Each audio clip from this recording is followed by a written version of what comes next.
सिकिया चिरत प्रभुजी भेट भइले चल सुबावा हमरा देशे चल सुबावा हमरा हो देशे।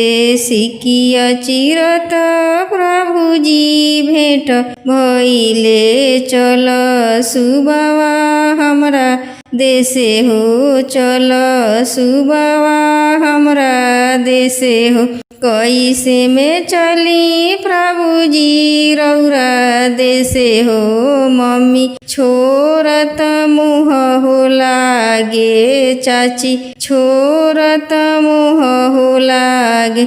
मम्मी के बदिले सुबावा मम्मी हो देव अपन मम्मी बिसारी दना चाची के बदिले सुबावा चाची हो देव अपन चाची बिसारी दन।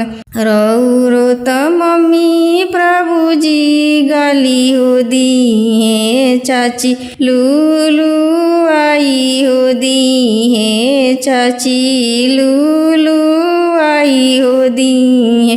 अपना ही मम्मी के डांटी हो देव चाची के समझाई हो देव चाची के समझाई हो देव।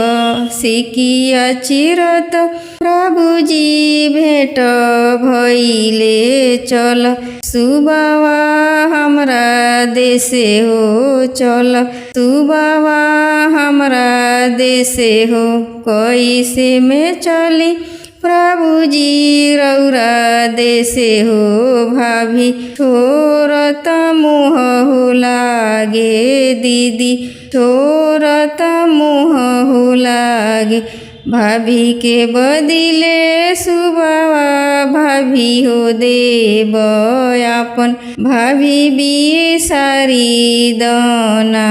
दीदी के बदिले सुबावा दीदी हो देव अपन दीदी बिसारी दना अपन दीदी बिसारी हो दन। रौरो त भाभी प्रभुजी डांटी हो दिए दीदी लुलु आई हो दिए दीदी लुलु आई हो दी।